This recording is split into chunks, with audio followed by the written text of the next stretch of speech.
Okay, good afternoon, everyone. Welcome to Collier County Court. I'm Judge Martin. We've got one matter set for 2 o'clock, which is CMR versus United. Can I get counsel's appearance for CMR, please? Good morning, Your Honor. Victor Brimanoff on behalf of the plaintiff. Okay, BORIMONOFF, correct? Yes, ma'am. Yes, Your Honor. Give me just a moment.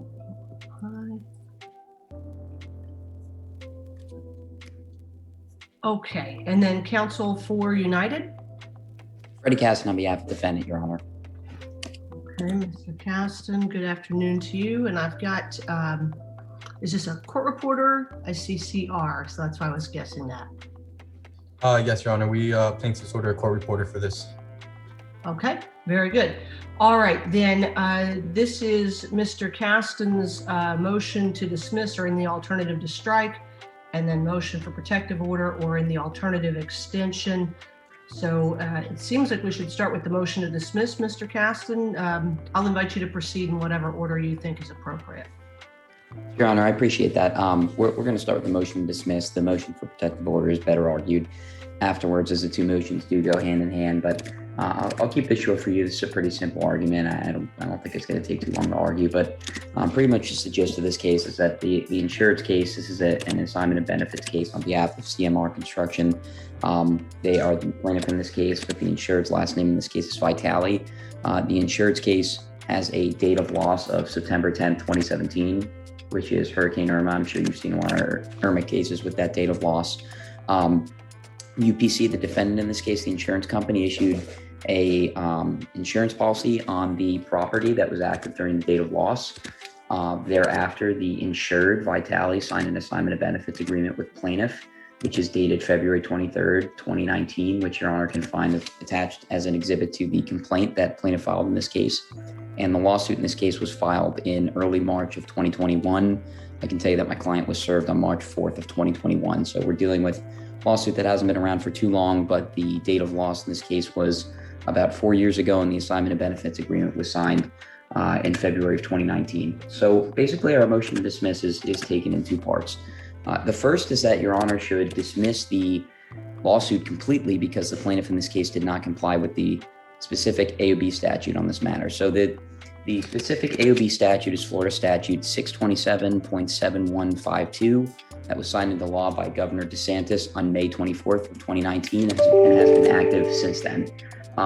Basically, the gist of what the law states, and Your Honor can find a big portion of the statute that we copy and pasted in our motion. I'm not going to bore you with all those details, but pretty much just summarize it up as stating that the statute provides pre-suit requirements that an assignee, just like plaintiff in this case, CMR Construction, must comply with before filing suit. The most important of those, and the one that we're bringing up in our motion here today, is that they must provide written notice, that's they as in the assignee, CMR in this case, must provide written notice of intent to sue with a demand at least 10 days prior to suit being filed.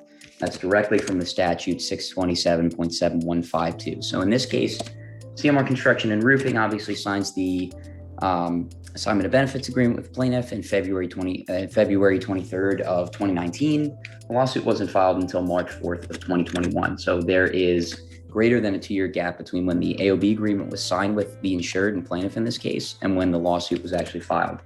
Now, plaintiff has not provided any sort of pre-suit demand to my client. They didn't provide a pre-suit demand 10 days prior to filing suit with a notice of intent to litigate as the statute requires.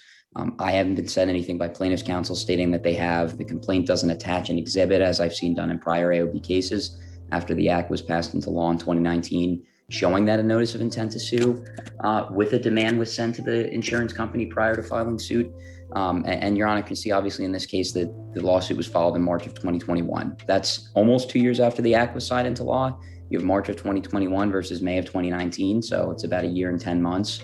And the plaintiff never provided any sort of evidence providing written notice of intent to sue between that March 23rd date that the AOB agreement was signed and the March 4th of 2021 date that the lawsuit was actually filed. Now, if Your Honor would turn to, or I'm sure Your Honor has read plaintiff's response to our motion to dismiss, they state that the act being the Florida Statute 627.7152 shouldn't be applied retroactively because the loss in this case happened before the actual act was signed into law, because the loss happened in 2017 and the act was signed into law as a statute in May of 2019. They cite a few cases, they're mostly federal cases, I believe, that state that you can't retroactively apply law to something if it happened before the act was signed into law. That's not what the act says. The act says that any lawsuit filed after May 24th of 2019, in those cases where it's an AOB lawsuit like we have here today with CMR Construction, CMR or any assignee for that matter needs to provide a notice of intent to litigate with a demand pre-suit at least 10 days before a suit was filed. It doesn't say anything about when the loss happened in the case and the statute applying retroactively to that date. That's not what it says. It just says that any lawsuit filed and served after May 24th of 2019, in those cases, the AOB, the assignee, like we have with CMR in this case, needs to send over the notice of intent to litigate with a demand pre-suit at least 10 days before. So I'm not sure why plaintiff's counsel is making that argument, but I can tell you that in this case, the Florida statute doesn't mention anything about retroactivity. In this case, the lawsuit was filed in March of 2021. The AOB agreement was signed before the statute was signed into law, but as I stated earlier, plaintiff had almost 2 years between when the law was signed in as a statute and enacted and when the lawsuit was filed to send that notice of intent to litigate to the insurance carrier pre-suit. The second part of our motion to dismiss talks about the attorney's fee claim. That's more for your honor to consider if she does not grant the motion to dismiss, but I'll briefly go over it just so that we have it. And the second part about the attorney's fees claim is short and pretty much just states that under statute 627.7152, which is the AOB statute that I've been referring to and quoting, that states that a plaintiff under that, if the plaintiff did in fact provide notice of intent to litigate with a demand 10 days before filing suit to the insurance carrier, if they did do that, they can only seek attorney's fees under statutes 627.7152 subsection 10 and statute 57.105. In the complaint, your honor can see towards the end that plaintiff is attempting to recover attorney's fees under statute 627.428, which is not one of the two statutes cited in the AOB statute, and that's improper. So we would ask that in the event that your honor does not grant our motion to dismiss it, your honor strikes plaintiff's attorney's fees claim because they tried to claim attorney's fees under a section of the statute that is not under the 7.7152 guidelines. Okay. All right. Mr. Boromanov, your response. Thank you, Your Honor. Yes, and as defense counsel stated, the subject assignment of benefits, which is at issue in this case, was executed on February 23rd of 2019. This is well before the governor executed Florida Statute 627.7152 on July 1st of 2019. Now, as defense counsel has stated, plaintiffs are relying on a federal district, Southern District of Court as persuasive argument. In Menendez versus Progressive Express Insurance Company, the Southern District held that a substantive statutory change cannot be applied retroactively to insurance policies issued before the effective date of change, stating that the relevant date is the date that the policy was issued, not the date that the suit was filed or the damage occurred, because the statute in effect at the time an insurance contract is executed governs substantive issues arising in connection with that contract. Now, Your Honor, even if the legislator expressly provided for retroactive application, a court must reject such an application if the statute impairs a vested right, creates a new obligation, imposes a new penalty, or attaches new legal consequences to events completed before the statutory enactment. And this is all stated in Menendez versus Progressive Express Insurance Company. Here, Your Honor, as stated, this is a Hurricane Irma loss which occurred on September 10th of 2017. The assignment of benefits was executed on February 23rd of 2019, well before the statute was enacted. At no point in the statute does it state that it's to be applied retroactively. As such, Your Honor, the plaintiffs request that you that Your Honor enter an order denying defendant's motion to dismiss and enter an order compelling that the defendant file its response to plaintiff's complaint within 10 days of Your Honor entering an order.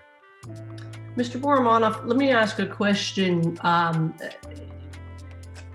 In reading through all of this, the note that I made on my paper is, what is the operative event by which we should gauge retroactivity? You're alleging the operative event is the issuance of a policy.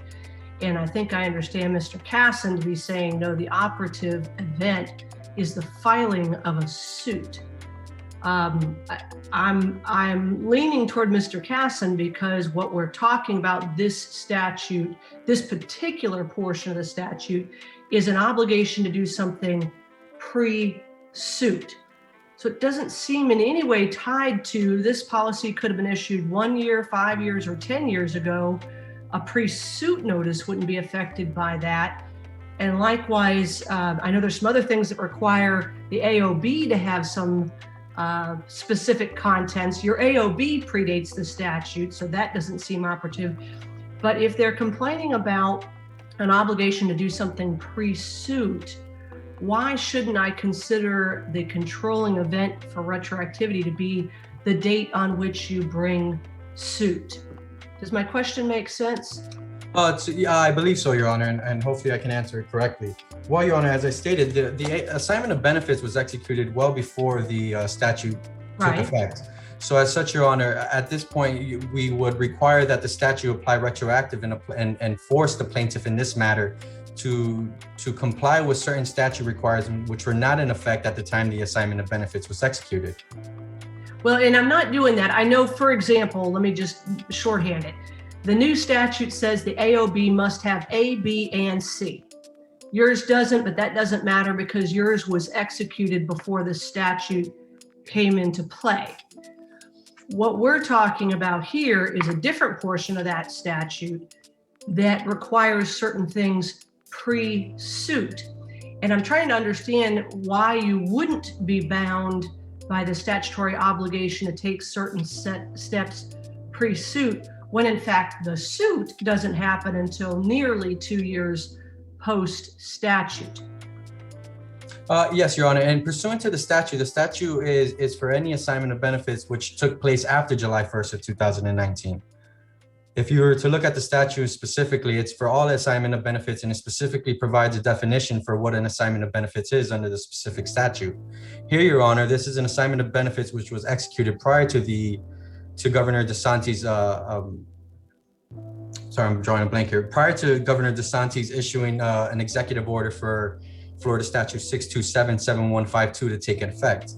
As such, Your Honor, it's providing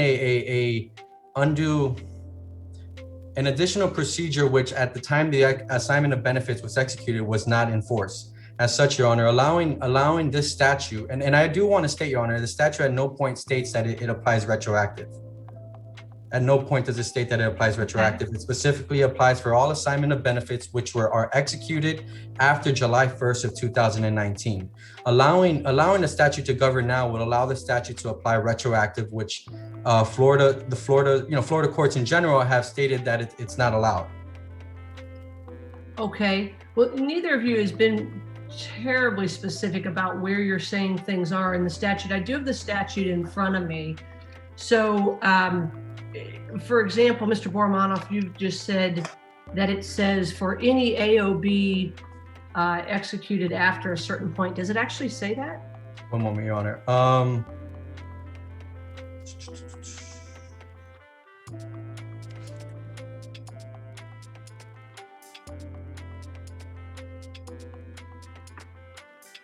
My apologies, Your Honor. No, it does not state that. And apologies. Maybe I'm getting misconfused with case law that I have read. However, based on what I've reviewed, Your Honor, and the case law that I've cited to, specifically states that this 627-7152 is not to be applied retroactively, which is the argument which plaintiffs are relying on. This is an assignment of benefit. And again, I apologize for being repetitive, but plaintiffs are relying on the fact that this is an AOB which was executed prior to the execution of 627-7152. As such, Your Honor, this is a procedural. What's the word I'm looking for? This is a procedural process that's placed on an assignment of benefits for which, again, this was this is. My apologies. Okay. You're saying that for any AOB that was done before the statute, none of the statute applies to any of the procedures that follow the AOB? Yes, Your Honor. Yes, yes, that's the position that plaintiffs are taking. Okay. And based on the case law that has been reviewed, that's the position that plaintiffs are taking in this matter. Okay. Mr. Caston, let me go back to you and let you speak to that point, please. You're on mute. You're on mute. Oh, sorry about that. I was just trying to put my computer on mute. My dog was barking while plaintiff's counsel was arguing, so I didn't want it to get picked up. But in Your Honor, I did read some of the statute while plaintiff's counsel was arguing, and I've read it in full in previous cases because AOB cases are something that filed against the carrier that I'm representing in this case often. Now, if Your Honor would turn your attention to 627.71521A, signee is just defined as someone who, a person who's assigned post-loss benefits through an assignment agreement. An assigner in subsection C means a person who assigns post-loss benefits under residential property insurance policy or commercial property insurance policy to another person through an assignment agreement. There's nothing in the statute that states that the statute is to not be applied retroactively, like plaintiff's counsel is arguing. There's nothing in the statute that states that the statute does not apply to assignment of benefits agreements that were signed or executed after the act was passed into the legislature. The statute simply is meant to be put in there to apply to lawsuits that are filed and not to when the actual AOB agreement was signed into law, as Your Honor stated that she was leaning earlier after I made my argument. If you look at the statute in its entirety, it just states that the act was passed into law as a statute to prevent assignment of benefit agreements from being executed after the statute was signed into law, and then cases that were filed after the assignment of benefits agreement is executed. As I had stated earlier at length, the assignment of benefits agreement, yes, it was signed and executed by the plaintiffs and CMR Construction in this case in February of 2019. But as I had stated earlier, Your Honor, the Florida statute was signed into law in May of 2019, giving plaintiffs in this case and AOB assignees in all cases, in this case specifically, they were given a year and 10 months to provide that notice of intent to sue with a demand at least 10 days before suit was filed. They didn't do that in this case. There's been no inkling from opposing counsel or in any of the documents provided to us by plaintiff's counsel or a client pre-suit that shows that a notice of intent to litigate was sent 10 days before suit was filed. And there's nothing in the statute or no case law that says that you shouldn't apply the statute retroactively to an assignment of benefits agreement that was signed or executed before the statute. The statute is simply there to prevent cases from being filed after the AOB statute, where the AOB assignee does not provide the notice of intent to sue at least 10 days before suit was filed. If this case had been filed in April of 2019 or earlier in May of 2019, before the act was done into law, we wouldn't be making this argument, because then obviously we'd be trying to ask the court to apply the statute retroactively to a case that was filed with a lawsuit that was filed before the AOB statute was enacted. But that's not the case we have here. The AOB statute was enacted and signed into law on May 24th of 2019, and the lawsuit was filed on March 4th of 2021. All right, and none of those facts are in any sort of dispute as to the timing of this and so forth. Ultimately, both sides make very good arguments, and I thank you both for the thoughtful arguments on this and the suggestion. Ultimately, this statute really doesn't, there were a few times you each made reference to language that isn't actually in this statute. And I think that on rules of statutory construction, it makes sense to the court. That's why I started off asking about what are the operative events. Well, it makes no sense to me that we would tie a question of retroactivity to the issuance of the policy. The date of issuance of the policy is not remotely relevant to any of the things that this statute addresses.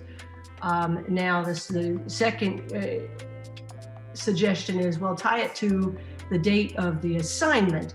The assignment was done prior to the passage of the statute. Therefore, applying any portion of this statute to any proceedings brought pursuant to the assignment it should be considered retroactive and not appropriate under the case law. But the court is concerned that without the statute there are a number of things that go on in this. There's the making of the assignment. There's also the filing of the suit.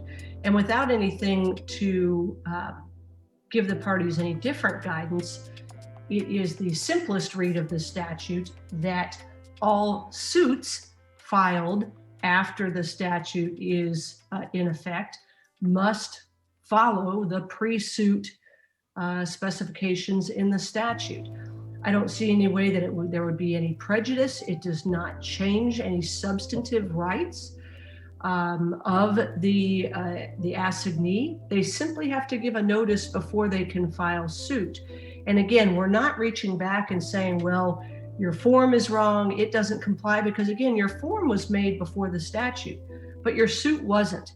And so the statute dictates steps that must be taken in association with the filing of a suit.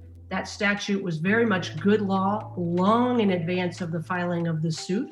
Of course, I assume when you make the assignment, you're not contemplating litigation. You're simply assigning benefits and making a claim. So I think those things are appropriately divorced by the court in its analysis, the timing of the assignment versus the timing of the suit. And for that reason, I'm going to grant the motion to dismiss. Actually, I'm going to take that back because I have one more question. As I start to articulate my ruling, I remember my other issue, which is a procedural question for the defendant as to whether this is premature and whether this is really summary judgment. As I start to articulate my ruling, I think you're right that pre-suit has to be done, but I don't know that you can really get me to that point without summary judgment, because I've got to go outside the four corners, don't I, Mr. Casson, to figure out if they complied with pre-suit? I know you're saying it's not in dispute, but really it's not dismissal material, I don't think. I would tend to agree with Your Honor if the actual statute hadn't been cited to in the complaint by plaintiffs.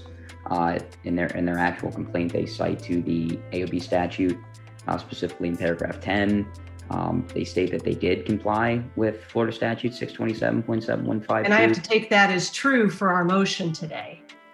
Well, Your Honor, if I may just, I'm just having a bit of a difficulty understanding how is it that a statute which does not state specifically applies retroactive, it can impose an additional duty to a party for a contract which was executed prior to the initiation of the statute. At that point, this court is allowing for the statute to apply retroactively. I'm not, because it's not imposing any special duty on the party to the contract or the party to the assignment.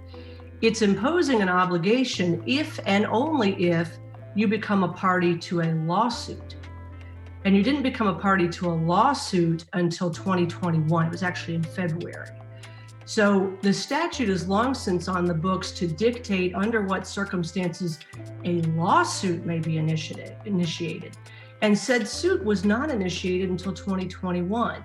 So I'm finding that it is not in fact retroactive at all to say that once we dictate requirements for a suit, you're bound by it. Had you filed your suit before the statute, I would agree. I would be doing something retroactive if I went back and imposed this obligation. But I'm finding that the operative event by which I should gauge whether or not this is a retroactive thing is what is the date of filing the suit and what was the law on the date of filing the suit. The law was you must give a pre-suit notice. I'm not understanding there to be any impossibility to that based on the fact that we happen to have done our AOB before the statute. There's no prejudice that's been articulated here. You may not want to do it. You haven't done it apparently, although I don't, again, know that I can really reach that today. But it's not retroactive because the law said you got to do A, B, and C in order to file a suit. And that law was on the books at the time that you filed the suit. So that's the basis for the court's ruling. But again, I've caught myself because I don't think I can actually do anything other than deny the dismissal. It may make sense for y'all to have a conversation, but I think I have to take all of your allegations in the pleading as true, which says you did comply. I'm letting you peek behind the screen. I don't think you complied. I understand, Your Honor. It's just that the case law has made very clear, and again, I apologize because I was just in a motion for summary judgment prior to this hearing, And one of the case laws that I was citing to was, and I do know it's not in my motion, but it's Hartford Underwriters Company versus Union Plaintiffs Bank, which specifically speaks about Florida Statute 627 7152. And in it, Your Honor, it states as simple: as an initial matter, it is clear from the text of the act that the Florida legislator intended for section 627.7152 to be applied to assignment of benefit agreements entered into after its enactment.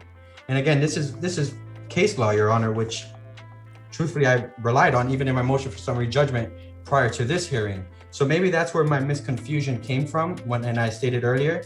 But again, Your Honor, and not to waste more of the court's time, but I mean, I think case law is pretty clear that, you know, Florida Statute 627-7152 is not to be applied retroactively to the assignment of benefits itself. The case that you're, and I'm not applying it retroactively to the AOB. I'm not applying it retroactively at all.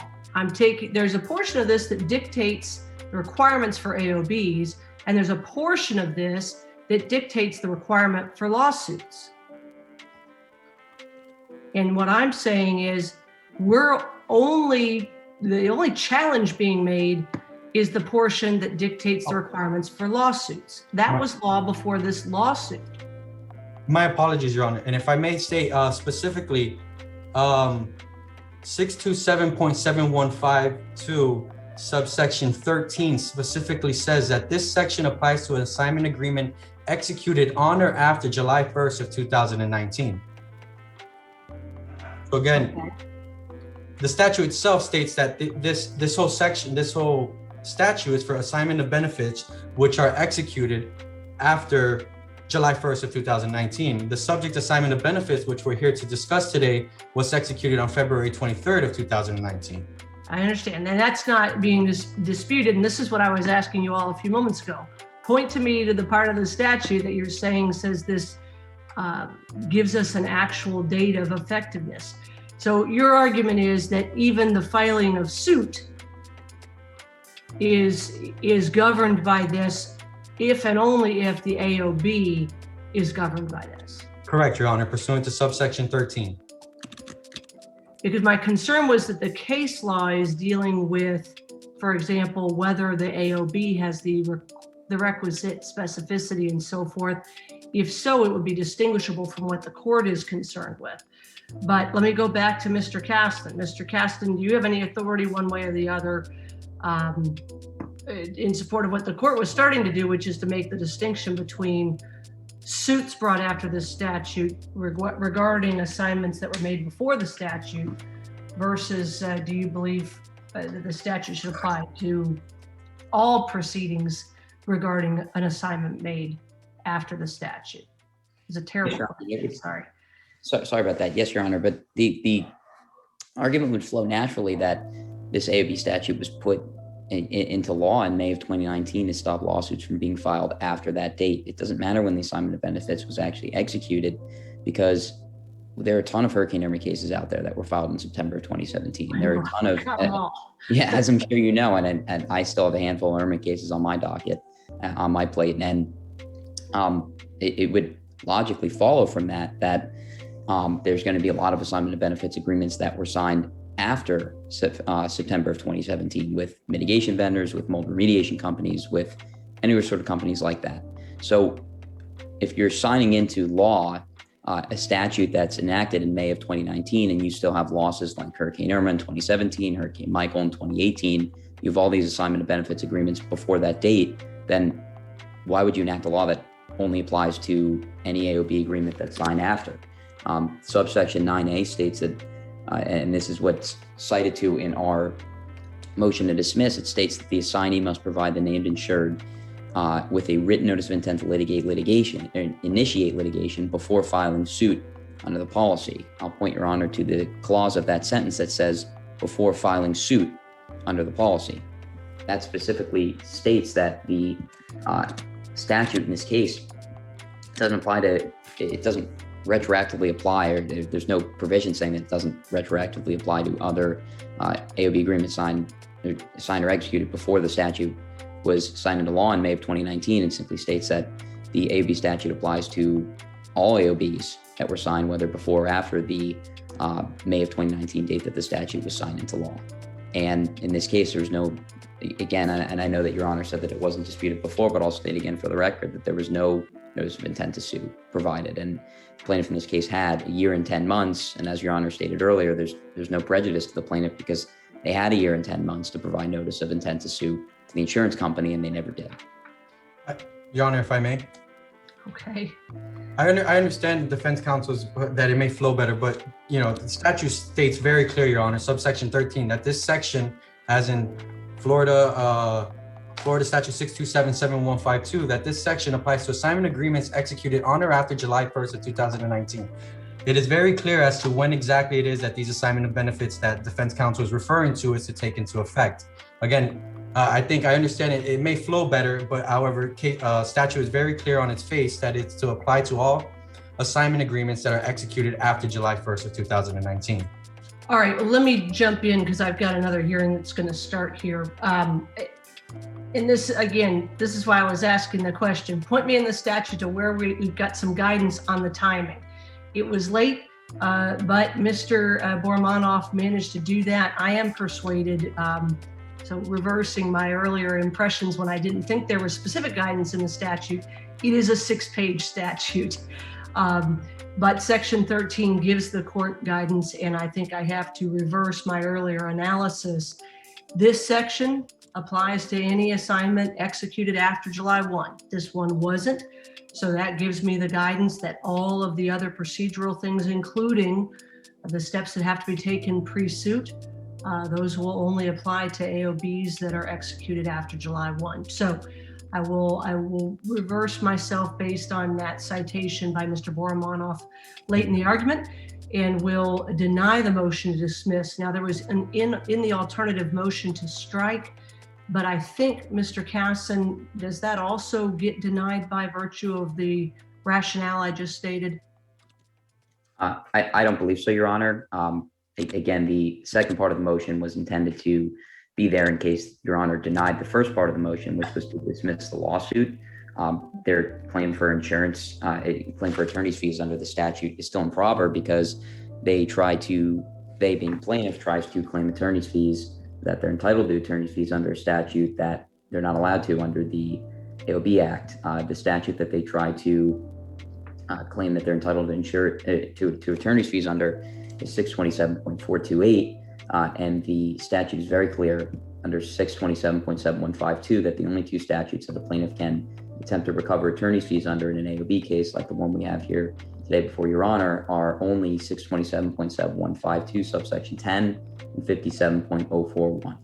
Okay, but Mr. Casson, in light of the fact that I just found that that doesn't apply to this AOB and therefore this suit predicated on said AOB, doesn't that likewise undercut your argument? In other words, their AOB was done before the effective date, and I have ruled in their favor on that. So the limitation on fees would likewise, I think, be implicated by my ruling. I see what you're saying, Your Honor. Then if Your Honor would rule that the statute doesn't apply to this AOB, then obviously that part of the agreement would not apply.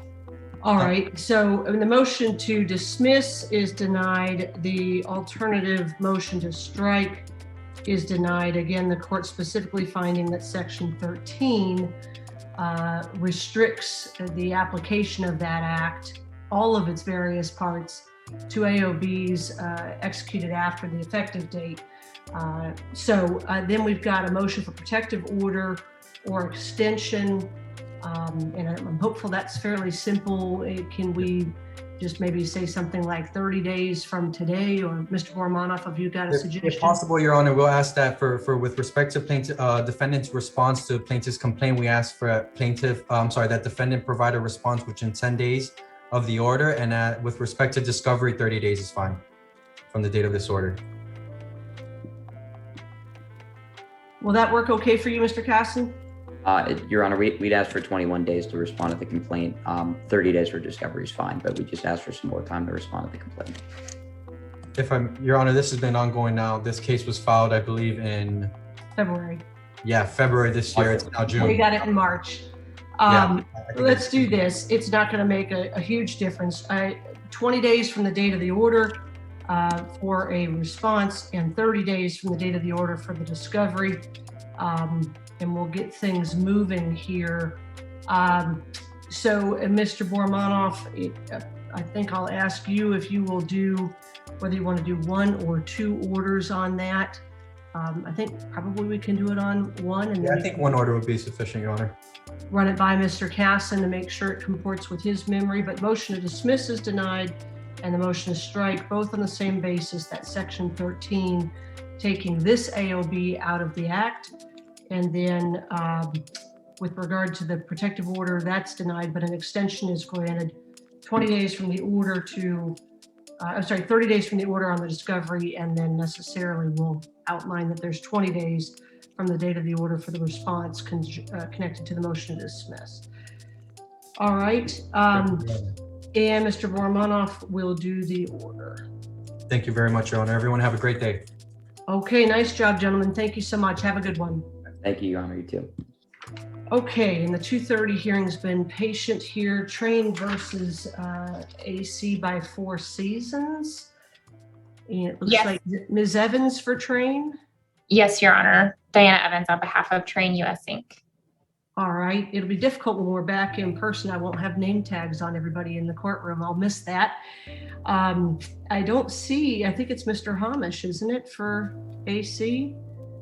Yes, Your Honor. And both he and I were included on the emails to your judicial assistant scheduling the hearing, and we both agreed to this date and time. So I don't know if he's just maybe running a little bit late. I'm happy to try to reach out to him and see if he just got tied up, or if that would be helpful to the court. And notice the hearing's from April 20, so it's a little while ago. If you don't mind giving him a quick courtesy call or email or text or whatever you've got, I'll stand by. You're my only hearing till 3, I think. Okay, well, I'll make it quick. I'll try to reach out to him. Just give me one quick second, Your Honor. Thank you.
Oh, here we go.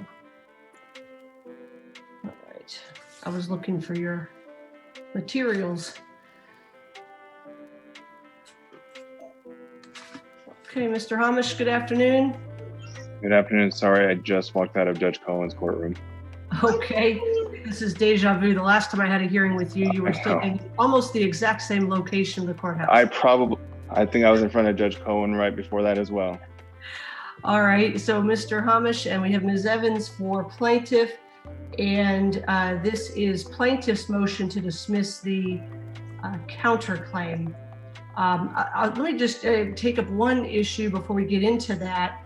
This looks like it was filed June 22nd, 2020, and it was a counterclaim and a motion to transfer. It's been a year. I've had no idea that was even in the file.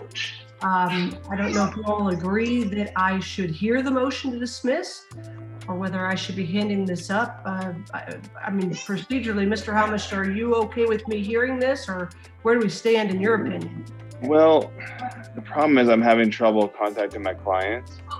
With COVID, I had trouble at that point getting a hold of him.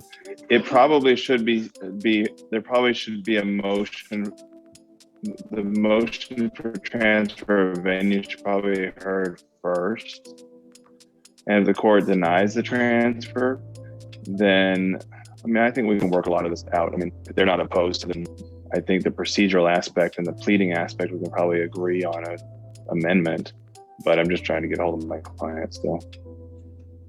Okay, I guess looking at it from the other angle, the question I had is if I were ultimately persuaded by plaintiff's arguments, then there wouldn't be a counterclaim, at least until it gets fixed up. And I'm wondering if I should hold off on a transfer to figure out whether we've got a legally sufficient counterclaim. The rule doesn't really give us a lot of good guidance on that, but I know. It may be the most expeditious. I'm certainly ready, willing, and able to address the motion to dismiss, but I did just want to note that I'm sitting on a request to transfer that I am a little concerned I didn't even know was out there for a whole year. I could have had you all in circuit court if appropriate. Ms. Evans, do you have an opinion as to the order of operations here that would be proper? Your Honor, I'll admit that I admittedly must have missed the boat on the motion to transfer. I don't think that was filed by our office. Was it? No, it was part of the motion. Yeah, it's with the counterclaim. Sorry.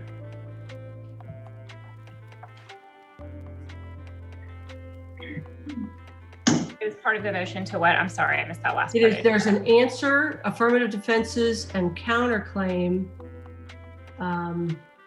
And I think actually it's not in the title. Is it just in the subtitle?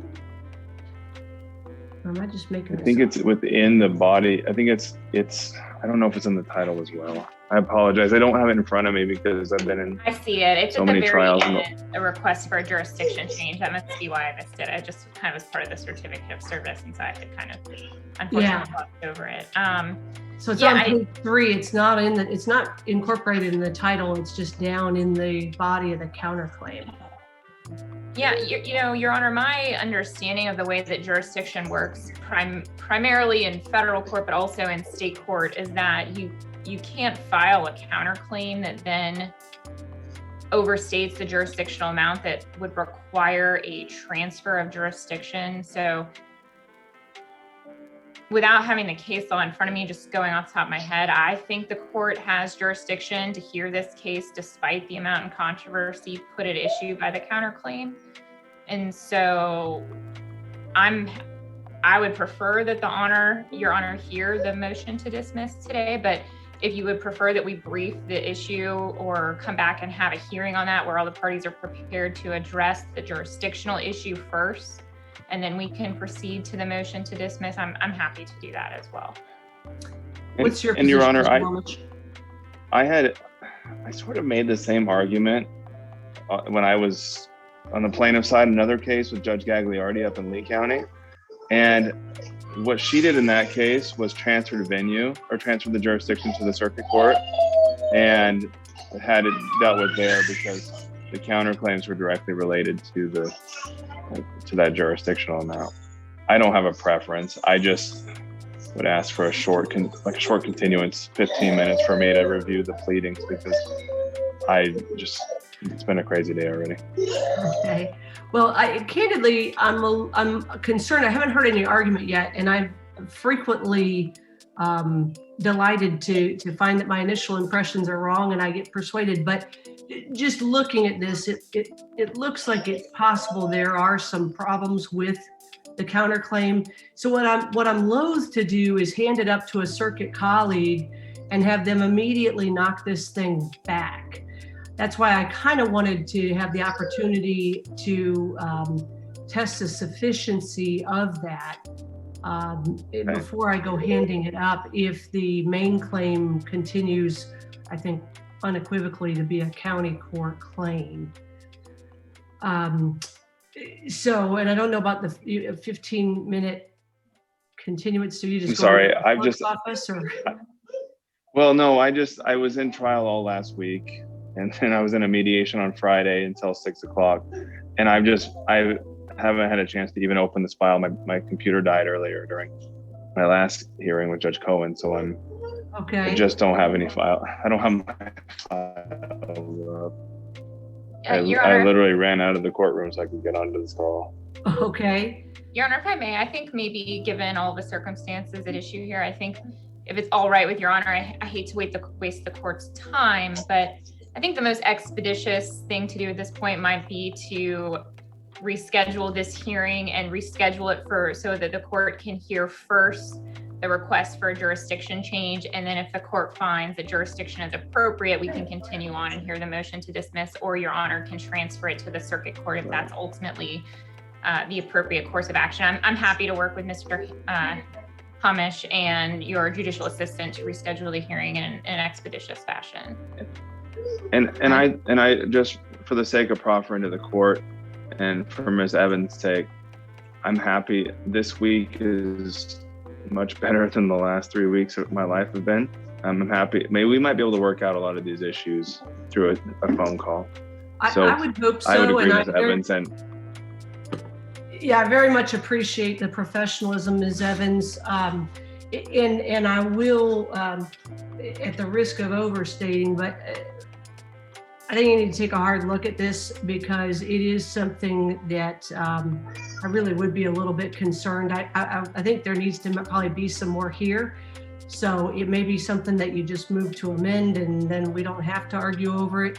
But before I go handing something up that's a breach of contract with nothing attached and a DUTPA complaint with not much in it, I'll appreciate you guys having a conversation and narrowing these issues to see, what do we really have here and what is it really worth? And of course, I'll promptly move it to the right court. But I think we want to double check this before I do that, because for some reason, I feel like that reflects on me as well. When I hand that up, my circuit court judge is going, really, Martin? So why don't I let you guys regroup and reschedule? I would like to see it rescheduled. It is over a year old.